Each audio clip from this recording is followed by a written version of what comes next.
Pero qué triste que corte toda comunicación, ¿no? Porque no permiten que se... Siempre ha sido así ese país, yo no sé qué les extraña, o sea, ¿por qué lo hacen tema ahora? Porque ahora salió la gente, siempre han salido. Pero actores como... Ustedes no lo van a poner, pero eso nos espera en México, igualito. Tenemos un presidente que es un dictador, igualito nos espera en México. Dejémonos de estar pensando, haciéndonos tontos. El presidente comentó que en el periodo neoliberal, dice, lo más grave no es que existieran saqueadores, sino que haya tantos que defiendan a los saqueadores. Y en esos tantos que defienden a los saqueadores, evidentemente está una parte de la prensa chayotera. Pero es contundente, ¿eh? Y eso se debió fundamentalmente, por un lado, a que en el periodo neoliberal se exaltó lo peor de los seres humanos. El odio, el egoísmo, el quítate tú para ponerme yo, o la moral es un árbol que da moras, etc. Y por otro lado, también evidentemente el papel que jugaron una gran parte de los medios de comunicación para no decir nada, porque el presidente dijo, nadie gritaba, nos roban, nos están robando, nadie decía. Y además, eso permitió que se afianzara mucho el problema mayor que tiene el país, de acuerdo al presidente de la República, el tema de la corrupción. Él dice, ni en la academia se decía, no se trataba en las conferencias magistrales, no se medía, o sea, era ocultamiento desde, evidentemente, juega su papel aquí el llamado Círculo Rojo, los llamados intelectuales orgánicos al modelo neoliberal, y luego los grupos de difusores, comunicadores de este mismo sistema, o de este mismo régimen neoliberal, y todo quedaba ocultado, no se discutía. Además, la corrupción pues, no era fenómeno, delito grave, entonces no se penalizaba como debiera corresponder, sobre todo con estos saqueadores que saquearon enorme cantidad de riquezas, tanto del presupuesto nacional como de nuestro país. Hablando del presupuesto, el presidente recordó que mucho tiempo los ingresos de Pemex pues, llegaban a constituir en términos generales el 40% del presupuesto nacional, fíjense bien. Y con Fox hubo un momento en que llegaron a ser el 45% del presupuesto nacional los ingresos petroleros. Una fortaleza extraordinaria del Estado mexicano. Y estos saqueadores y estos traidores a la patria echaron a perder todo al estar privatizando. Si era una empresa, Pemex, que en ese tiempo en el de Fox llegó a proporcionar el 45% del presupuesto nacional, ¿cómo es que se atenta contra Pemex como lo hicieron, repito, estos traidores a la patria, porque no tienen otro nombre? Entonces, el presidente de la República también pues, nos dio una cátedra de geografía y de historia de todo el sureste mexicano y de paso de algunos lugares muy específicos también del norte del país, como Chihuahua. Dice él que ahora se utiliza mucho el término de microhistoria y que él cuando hizo su exposición el día de hoy sobre todo el recorrido del Tren Maya, pues fue diciendo la riqueza cultural de nuestro país, los valores culturales que generó el pueblo maya para México y para toda la humanidad, digamos la extraordinaria riqueza cultural de toda esa zona que abarca fundamentalmente pues Yucatán, Quintana Roo, parte de Campeche, una parte de Tabasco, de ahí los Olmecas, y evidentemente dijo él también Belice y Guatemala, que es puntos muy cercanos de la frontera de México y de donde va a pasar el Tren Maya con estos dos países. Pero al explicar todo esto, algún reportero le comentó una comunicación que tuvieron en su momento el general Lázaro Cárdenas con Mújica, que Mújica le planteaba al presidente de la República en ese tiempo, Lázaro Cárdenas, que sería bueno tabasqueñizar al país, pero el presidente dijo, en relación a cultura no, porque cada pueblo, cada estado tiene una riqueza cultural extraordinaria, muy grande, todos los estados de la República. Además, en todos los estados de la República prácticamente están alguno de los 68 grupos originarios que existían en nuestro país antes de la llegada de los españoles y que persisten todavía con su lengua, con sus costumbres, etc. Entonces el presidente nos dio una clase ahí de geografía, de historia extraordinaria, pues es el gran conocedor de la geografía y de la historia de nuestro pueblo, de tantos lugares que ha visitado, todos los municipios del país, y algunos de ellos hasta 5, 6, 7 veces o más. Pero en esta interacción que se tuvo con los periodistas que asisten a la conferencia matutina, el presidente también recordó, hablando de Mújica, que para López Obrador, fíjense bien también, Mújica, yo los invitaría a que leyeran o entraran a internet por lo menos, aunque a veces hay algunas cuestiones un poco tendenciosas, pero que leyéramos algo sobre la biografía de Mújica, porque para el presidente de la República dice, Mújica es al que más admiro de la revolución.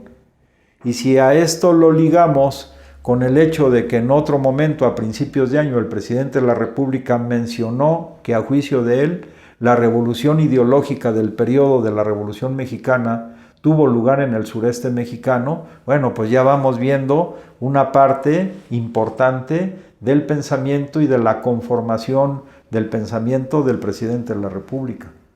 Porque narró él que, pues en el tiempo de la revolución, como hoy a veces los revolucionarios pues tienen conflictos entre sí, se envió a Mújica,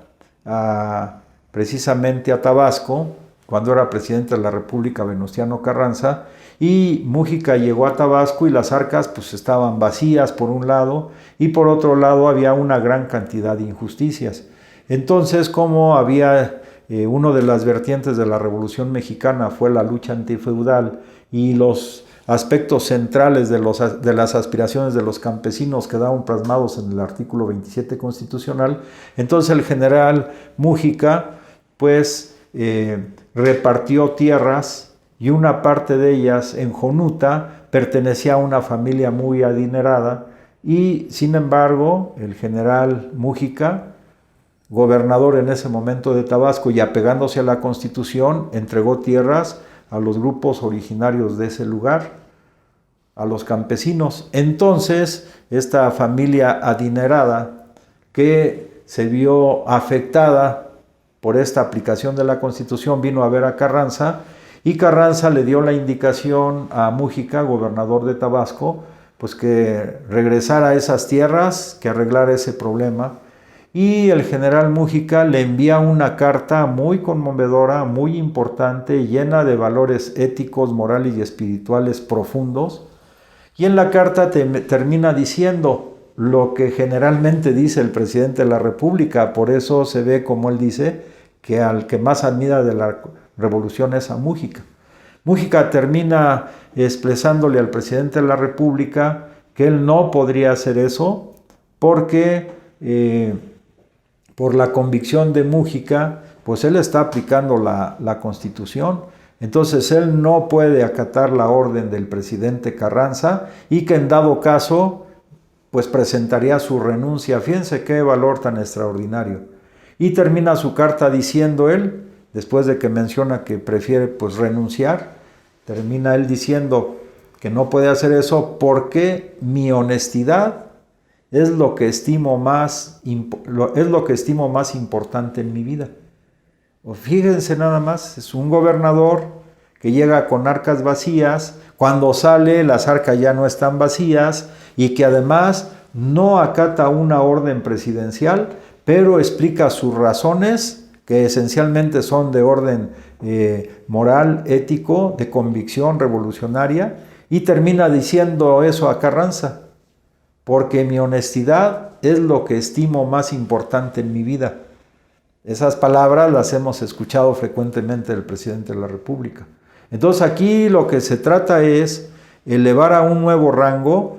los valores morales y espirituales de nuestro pueblo, que además tenemos muchísimos en todas nuestras culturas ancestrales. Y finalmente el presidente también fue muy importante lo que mencionó, porque aparte del Tren Maya que ya se está construyendo que es una obra extraordinaria, es una de las obras de infraestructura más importante en América Latina, si no es que es la más importante en este momento que se está construyendo. También luego habló de los ramales del ferrocarril que van, por ejemplo, desde Palenque hasta Coatzacoalcos, que también es muy importante, y en el Pacífico de Salina Cruz hasta la frontera con Guatemala, y también del ferrocarril interoceánico, que va a absorber un porcentaje importante de las transacciones que se hacen actualmente en el Canal de Panamá, y que por lo tanto el conjunto de estas obras, tanto desde el punto de vista turístico como desde el punto de vista de la transportación de contenedores y también de transportación de pasajeros, pues le va a dar una nueva dimensión a toda esa región que por años fue olvidada, por décadas, y sobre todo en el periodo neoliberal. Y en esta parte él resaltó la importancia de los puertos que están en el Pacífico, aparte de Salina Cruz, que es a donde llega este ferrocarril transísmico, pues también están los de Manzanillo o los que están en Michoacán, como el puerto de Cárdenas, etc. Y lo resaltó porque dice él, como lo ha dicho en otras ocasiones, que ahora una buena parte del comercio internacional pues se va a desarrollar en el lado del Pacífico. Y esto lo entendemos porque China, que es ahora una potencia comercial importantísima, tal vez la primera en el planeta, pues una de las vías de comercialización pues es hacia el Pacífico. Pero también en el caso de México, como primer socio comercial de los Estados Unidos de Norteamérica, pues una parte importante del comercio se desarrolla con la costa oeste de los Estados Unidos, que también está evidentemente en el Océano Pacífico. Y yo cerraría diciendo que el triunfo de Morena en estas elecciones que acaban de pasar fue contundente en toda la costa del Pacífico, porque Morena ganó Baja California Sur, Baja California Norte o Baja California simplemente, ganó Sonora, abajo de Sonora pues Sinaloa también, y abajo Nayarit también, y luego Colima. En Jalisco no hubo elección para gobernador, ganó Colima, y luego, porque en todos esos estados hubo elección para gobernador, y luego ya abajo de Colima Michoacán, que también se ganó, y ya abajo, aunque no hubo elección para gobernador, Oaxaca, pero ahí se ganó prácticamente todas las diputaciones federales de mayoría, y, Guerrero antes de Oaxaca, también allí pues ganamos la elección para gobernador. Luego Oaxaca fue un triunfo también importantísimo, y en Chiapas pues es un gobernador que también es aliado de Morena y está en la 4T. Entonces toda la costa del Pacífico, excepto en este momento Jalisco, porque ahí no hubo elección, pues son gobiernos que están orientados con la 4T, y que este es un punto neurálgico para el comercio internacional y para las transacciones comerciales y de todo tipo en el Pacífico, ligado al tren interoceánico que conecta los dos océanos, desde el Golfo de México hasta el Pacífico. Pues es un triunfo geoestratégico importantísimo para Morena y para el proyecto de la 4T, porque aún concluyendo el periodo presidencial, que todavía faltan un poco más de 3 años, todavía pues estos gobernadores orientados por el mismo pensamiento, el mismo proyecto nacional, entiendo darían continuidad a este gran proyecto que tiene ya cada vez más una repercusión internacional importantísima. Cierro diciendo que el presidente también tiene claro el concepto de que el ferrocarril transísmico, él lo dijo así, pues es también una cortina de posibilidades para los compatriotas que salían antes del sureste dirigiéndose hacia el norte, o incluso para los mismos migrantes que vienen de los países de Centroamérica. Entonces es una visión geoestratégica, geoeconómica, de desarrollo regional importantísimo, que se olvidó por décadas en el periodo neoliberal y que ahora, estoy convencido, es parte fundamentalísima para lanzar o relanzar a México como una potencia importante a nivel internacional en todos los términos que se le quiera ver. Por eso hoy estamos sumamente contentos con lo que pasó en la conferencia matutina, y si compartes estos puntos de vista o tienes otros, te invito a que nos lo compartas en el Facebook y también a suscribirte en nuestro canal de YouTube. Muchas gracias, que tengas buen día.